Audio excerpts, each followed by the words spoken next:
Here we go. Chapter 13. Becoming an effective teacher in a changing world. And someday you'll write this, could write this chapter. It does a pretty nice job of talking about the different changes that are coming. It talks about technology and just a really eclectic group of things that are being discussed in this chapter. Let's go look at this. The outline of this accountability and education reform, and a lot of this we've covered in other chapters, but it comes back and puts it in reference to how it affects you as the teacher, and so it goes through that. And then high quality schools make difference in the learning of all teachers, and it talks about this, what's the characteristics of high quality schools, and then what does high quality teaching look like. And that's spends most of the time of that. And then beginning teachers, what it's like for beginning teachers. So it really kind of a long chapter, but it's pretty easy stuff that you'll relate to. So what here are the objectives. Present an overview of continuing national pressures on accountability. Describe key characteristics of high-quality schools, present the case for importance of high-quality teachers, including evidence-based, and then key resources to support you. Well, first of all, accountability and educational reform. It talk about a number of things. The biggest thing they still find is this high-quality teachers is the key to it. And then reflecting on an overall pattern of all these federal strategies, and we've looked at them a bunch of times, it's all too easy to become fully occupied with details of the moment. And that's one of the questions on the test, I think, is, for the most part, new teachers are reflecting on the moment, not the day, the week, the month, the school year, the moment. And so one of the challenges I had starting out teaching, and as you will, is to look at your curriculum and set time goals. Like, how much material, just say I'm the fourth grade teacher, how much material do I have to cover this year? Then how much do I have to have covered by the Christmas break? So therefore, how much do I have to have covered the first quarter? And then I thought, so how much do I need to cover each week? And so it gives you some idea of pacing, and we don't talk about that a lot. And then even from the week, that how much do I need to get covered each day? And that's because we tend to get caught early on in our career of just, what do I got to do to get by this moment? And some of that's natural, but that'll be one of your challenges. They see the details on how each of their students is doing within each lesson, and that will be your challenge. So the overall patterns and themes of reform. The pattern of moving from school crisis reform has happened repeatedly. When there's a problem in society, guess who they come to? You. Oh yeah? Let me give you some examples. Where do we go when we want to teach about smoking, teen pregnancies, drugs, alcohol, driving under the influence, teen sexting, all the cultural issues? The first place we go is to schools and say, you should fix this. You should reform. You should have policies about it. Okay. So here's your number one. Is school reform that I'll show you, and this, how do you actually do school reform?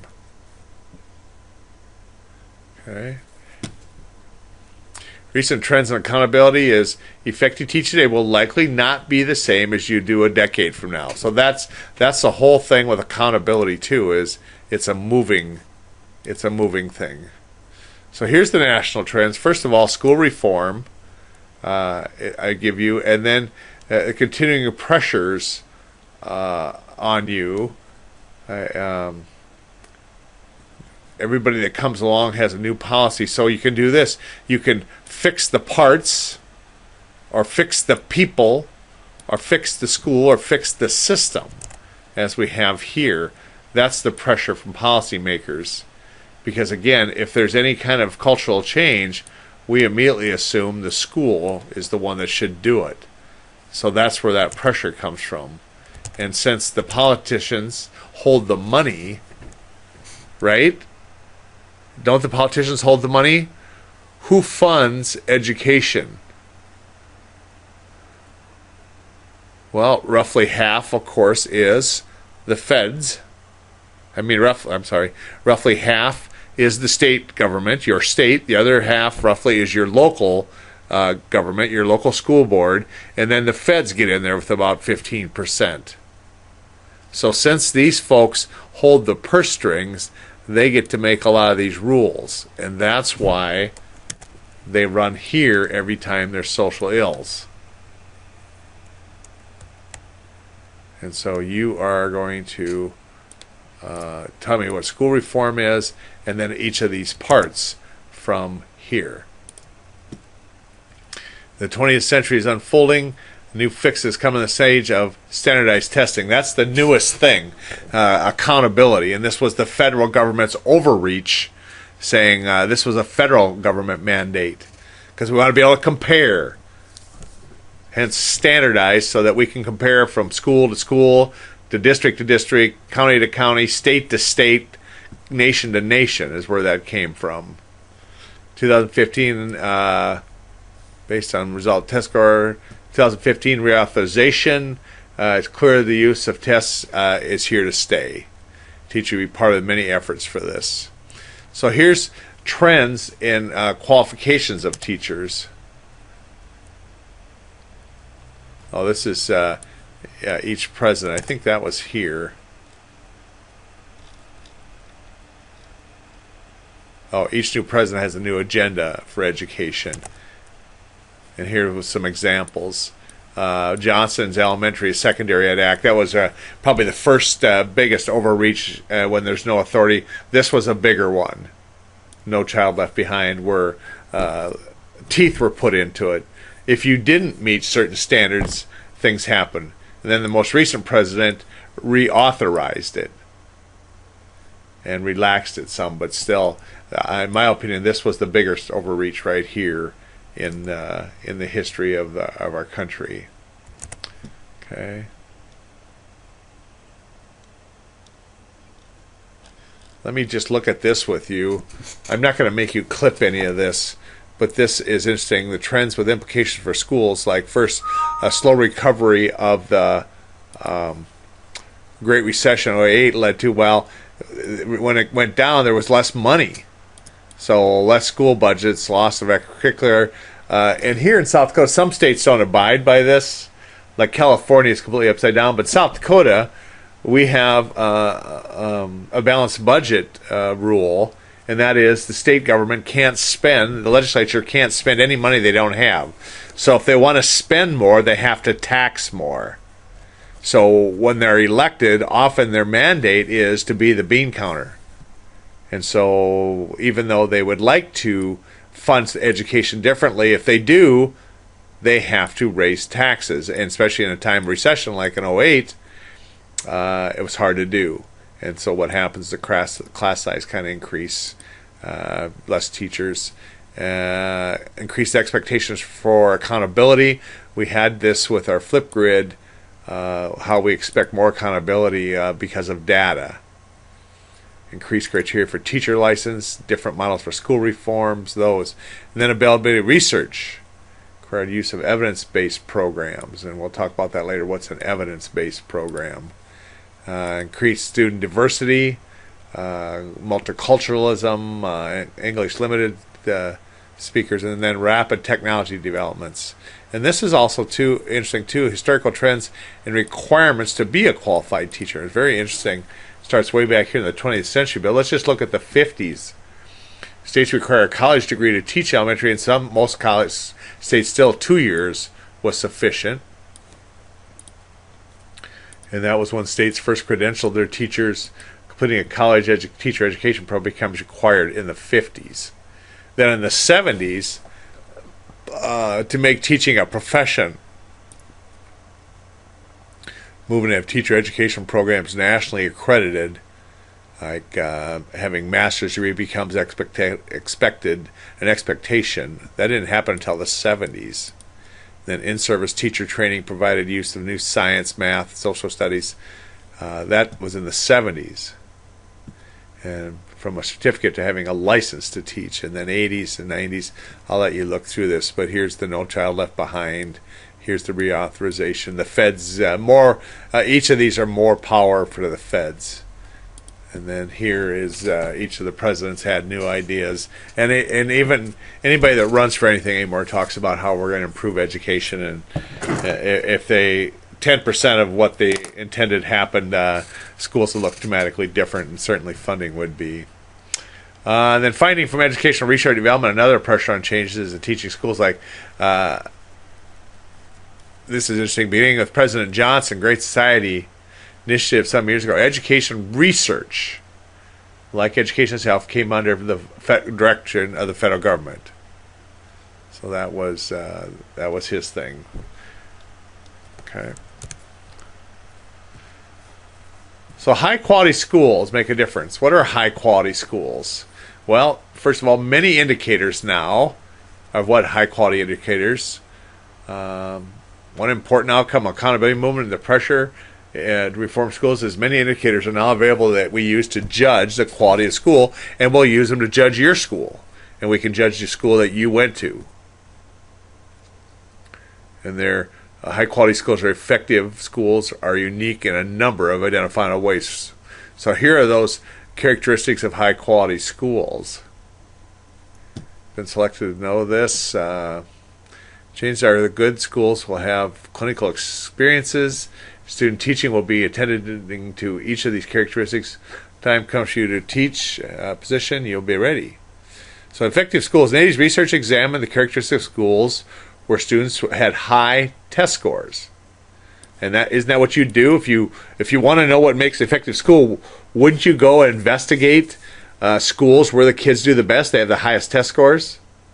Well, that research led to a formulation of an effective schools model, and characteristics of schools included a shared vision of goals, concern about teaching and learning, purposeful teaching, high expectations, and home-school partnerships. So let's look at this. Where students had higher test scores, that's what they looked at. Okay. So let's look at this, a value-added class size. Value-added class size is a superior academic performance, advantageous to both the boys and the girls. All the subjects had advantage, and students had higher engagement behaviors. That's what this was about. What is evidence-based learning? So you'll get this. This will be your number 2. Will be this one and this one. Evidence-based learning, and evidence-based learning is a curriculum approach of instructional strategy that has been documented, and here's the key, documented through research studies. And then data-driven decision-making is using that. Data-driven are used to make instructional decisions. Data teams do not rely heavily on the annual federal state mandate testing because they are not available at the time of the plan. So you have to use other forms of data. And remember, the whole thing, I've whined about this before, about evidence and data. We did a whole thing on cheating. And so one of the things that I would be cynical about using federal and standardized tests is that portion of it. More so, your data would be what you're doing. And then these 3 data tiers that are right here. Tier 1 is standardized tests, and there's several questions on the test about this. Tier 1 is standardized tests, typically annual. Then Tier 2 are the kind of like interim assessments often developed by the district. And then Tier 3, this is you. This is the stuff you do to make determination, kind of formative assessment approach. So those are the 3 tiers. So what about these here? What is the school improvement process? So I'm going to give you this is number 3. 3 looks like this. And I'm going to give you all this 1, 2, 3, 4, 5, 6, 7, 8, 9, 10, 11, 12, 13, 14. You get to respond to something, all that, but don't do it yet. Let me just tell you what this is about. The school improvement processes are one of those annual activities that your school staff members, that's you, are involved in this, engage in identity to resolve the shortcomings of student learning. So you're critiquing where are the gaps in the learning. Remember, it's an output-based model now. So you're not as concerned about the gaps of input. In school improvement, what are the outcomes? Then a school improvement team is a committee of teachers, school leaders that are responsible for reviewing the data. And there's a question on the test about that. And developing the school improvement plan. They may also be responsible for monitoring information. And then what are action steps? And then this school improvement plan in which you talk about is here. Okay. And then professional learning communities are school organization culture that emphasize the collaboration of all members continuing to learn.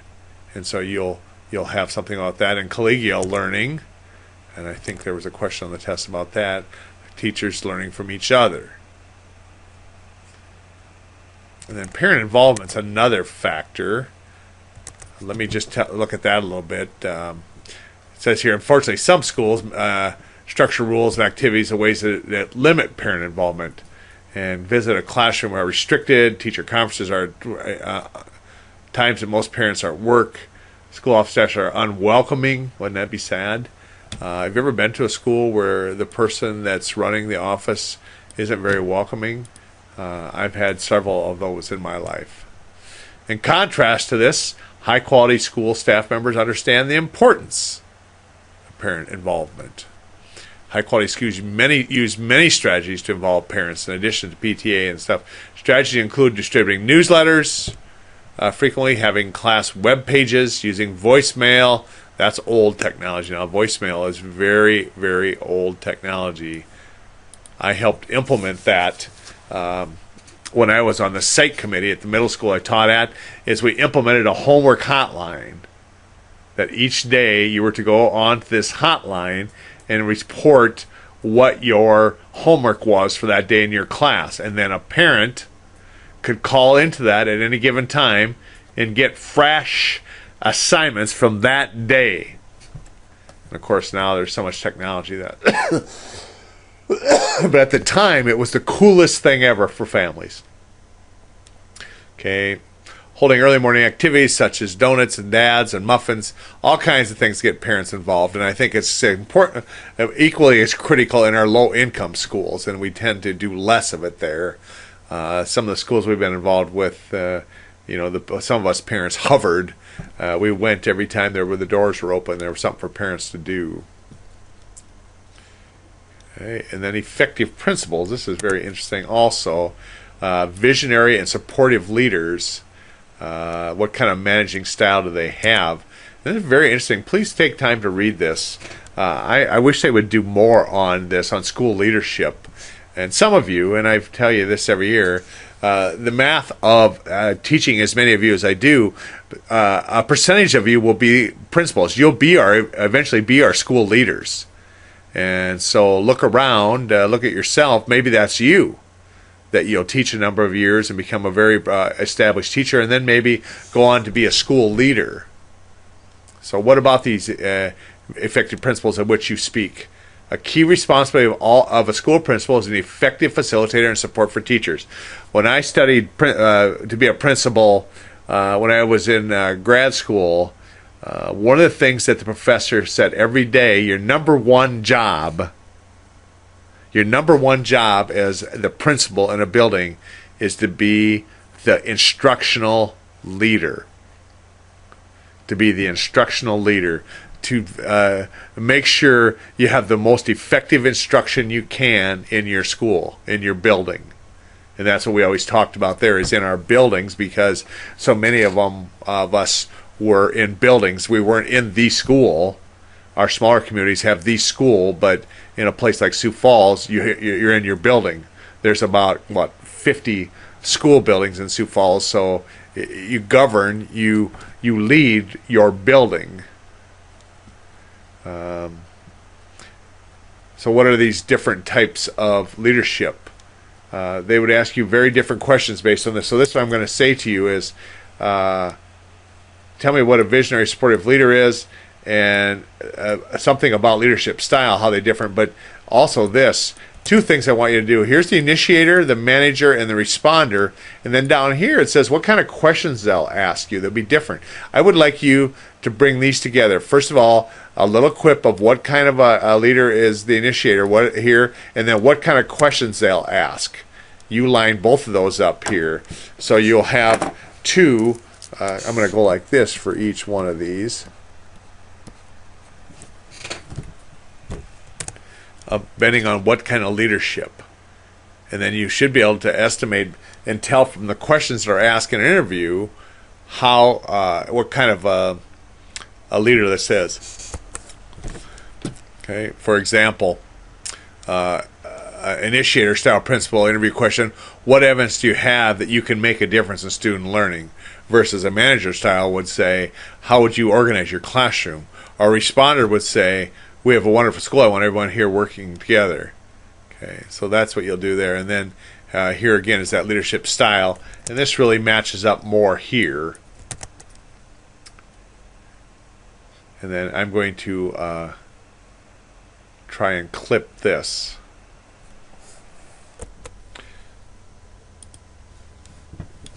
And I'll show you where to put this in a second. But these are the indicators.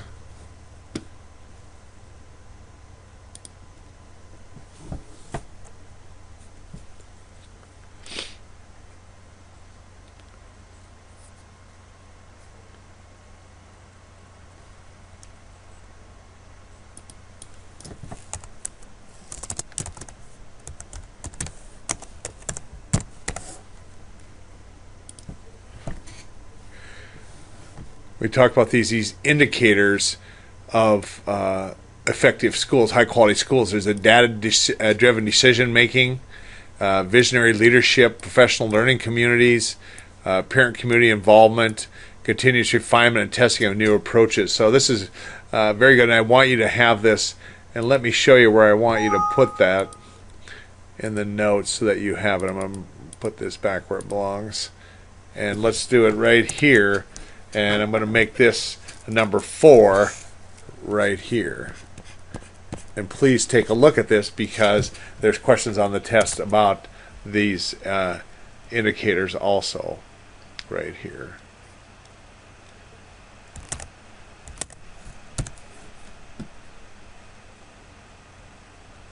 So what about these high quality teachers? Well, they're based on evidence of student learning. And so, in the end, the goals of having students learning and graduating and having schools of high quality require that you become a high quality, effective teacher. High quality teachers like to teach. They do everything possible to have their students learn and succeed. Okay.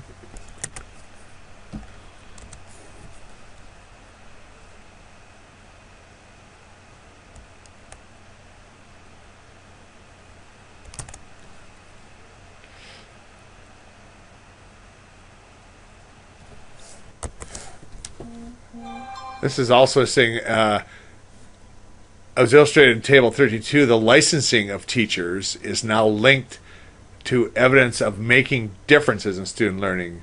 So first of all, what are these evidence of effective teaching? Well, first of all, it has to be accountability comes from evidence-based practices. I've highlighted that here. Teaching quality of your school will be judged based on data. And I'm not sure that's always fair, but that's how we're going to evaluate your school and ultimately you. Most in the past, schools were judged on quality of facilities and quality of sources and number of books and computers, but now it's based on data. So high quality teaching use student learning centered instruction. So what is that?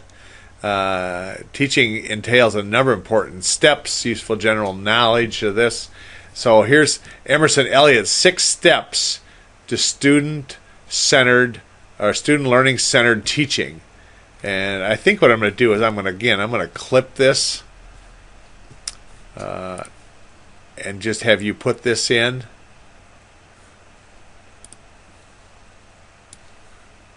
In your notes rather than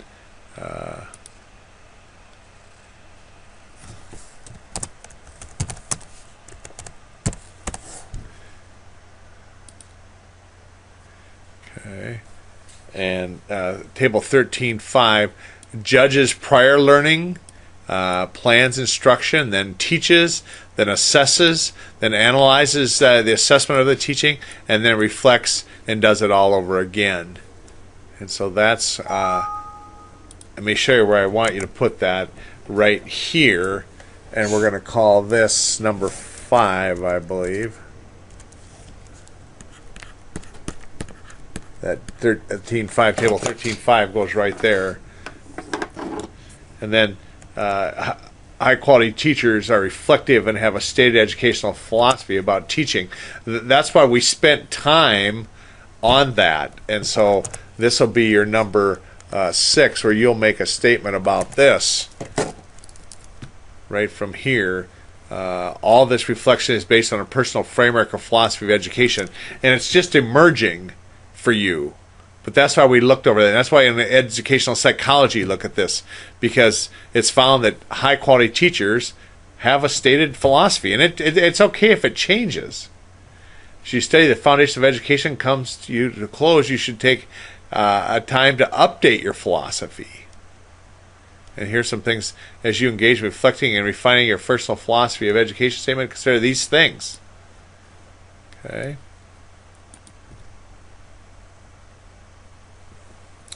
Let's move on. Effective teaching and classroom management. Okay, correlation between student test scores and the teacher behaviors. And what that means is not, no, the teacher not misbehaving, is what the teacher does. Okay. So in 70, researchers funded the ESA grants with a strong correlation between student test scores and teacher behavior.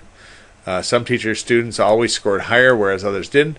The first principle in this model is for teachers to create classroom climate that's supportive, where students feel comfortable in making mistakes. So that's what I'm going to say to you goes right here, number 7. Is that what I have highlighted there, the first principle? All right. Then high quality teachers have 3 general types of knowledge. Very interesting here. And again, questions on the test about it. First is content knowledge. How well you know your subject. You know where you get content knowledge? This is what I want you to put here is from your general ed studies. General education studies. I'm not going to put a number on there. You just label that. That's what content is. Then this term here is pedagogical knowledge, is how much you know about how skilled you are in using different teaching strategies. That's pedagogical. And then this pedagogical content knowledge, are you able to connect what you are teaching with experiences and backgrounds your students bring to each lesson? So again, please have a working knowledge of those. This will come back to you in your methods classes and your instruction as you plan units and lessons. What is your content? Do you know science well enough?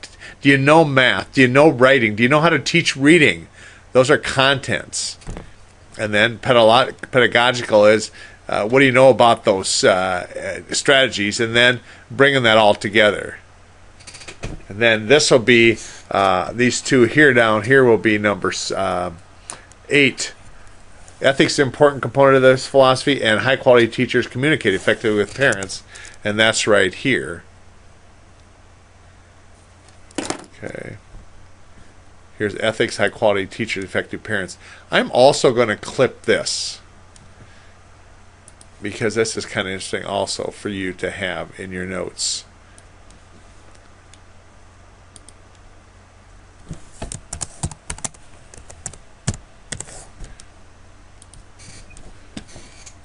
And it kind of shows these together, how they come together. And here's your ultimate concern. Learning. All right.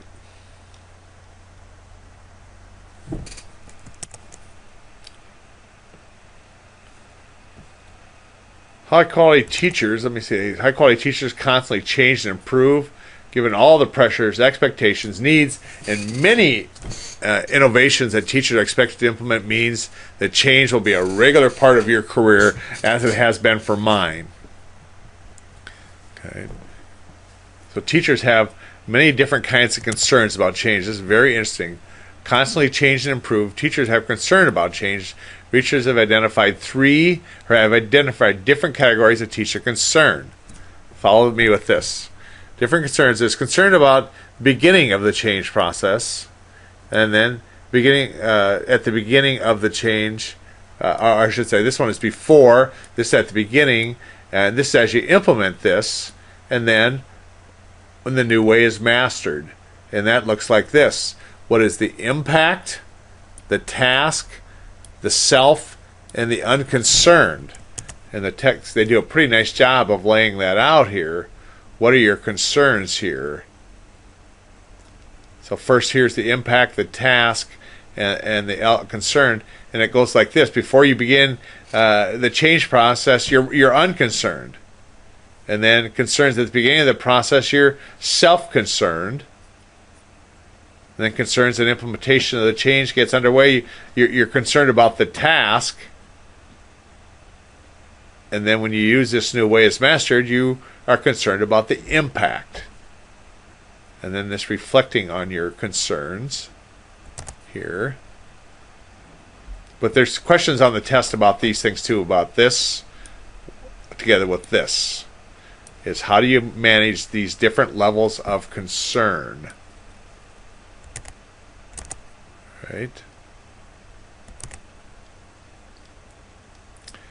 And technology, an important resource of teaching and learning. Here's going to be our question.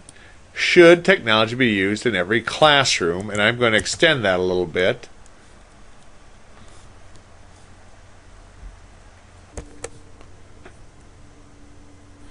So I'm putting this here, and then I'm adding this.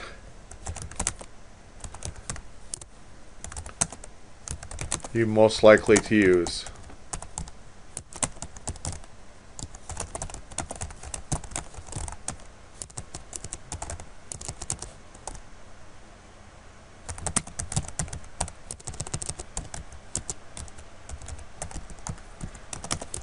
And of course, what's interesting about this is, in a few years, whatever you're using will be outdated. But should it be in every classroom? And what tech are you most likely to use? That'll be our discussion question there. So this rapid development of new forms of technology, very interesting. Like tech-savvy teachers use ways to incorporate it. Students will be early adopters, and that's one thing that's interesting that keeps us on our toes, is students don't have this fear that we have. And the school district policies will lag behind because we're never quite sure what policies to have. And so I'm going to give you these here. What number are we on here? Number 9. Here is something about each of these. And then here, number 10 can be this one, and this one. New applications, and even this one here, we'll put those all together. And here, that's what these are here. Social networking, we don't know what to do with that. Risks of misuse of technology, what do we do with that? And then these promising new applications. Yeah, and increased integrations here. So that'll get you through that.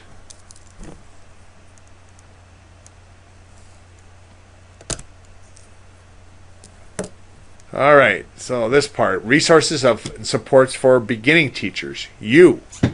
What are these resources? Well, first is this induction period here, and so you remember that first 3 years of teaching is critical time in professional life for teachers. It's called an induction, and resources in most schools will have this, like new employee workshops. And will drive you crazy with that at the beginning of the school year when you first start out. And then all kinds of new teacher orientations, obviously. And hopefully this, some kind of a mentor or master teacher that touches basically regularly. And where this really comes in, where I see this most effective, is multi-section schools. for example, Madison Central has 4 sections of each grade. Well, you have these built-in mentors and master teachers with your new teachers in those pods. Now, if you're in a single section school, you might be more of a lone wolf on these. And school-based specialists such as ELL coordinator, technology coordinator, library, media place, you work with them. And then school-based administrators also provide support to the new teachers during what period? Yes, the induction period. Okay. Teacher orientation. And so maybe we should, why don't you put, this will be number 11, one sentence about each of these. Number 11. All right, and there they are. And then the Teachers Union, another important source, very interesting here of this. Obviously, the biggest one is the NEA. The next biggest one is this. You've heard my take on political action and lobbying activities for teachers. I think it's a scorn on our profession, but these authors are very much into it and insist that you become political activists in your profession. So that is here for you to evaluate. And so this will be number 12 when you write about each of those. And then the professional organizations or associations, and that's what we're going to study for our project of each of these different ones. Okay. And this one here, especially, I'm going to make this, I better give you all these, number 13. Okay. So they have their parting words here. I'm going to clip this one as I've done and say, what is a great teacher of these things? And it's pretty cool here.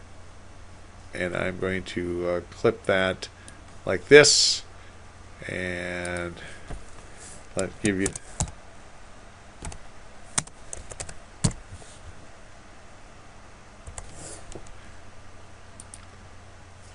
Okay, I said 6, it's 4. Okay, so what is this great teacher? It has the ability to be flexible and optimistic, self-reflective, progressive, and innovative, must possess the ability to build relationships, excites a passion for learning, goes beyond the classroom, wants to improve himself or herself, someone who knows the curriculum, builds relationships, collaborates with families, shows appreciation, inspires others, understands complexities, has consistency, high expectation, recognizes and adapts their stuff, addresses the needs of the whole child, uses assessment to inform instructional decisions, and gives back through mentoring. And here's where you're going to put 13.4. Get out of this. 13.4 at the very bottom here.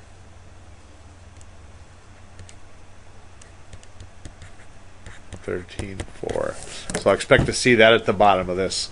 And with that, there you have it. Go forth, become teachers, be innovative, care about kids, do the best you can.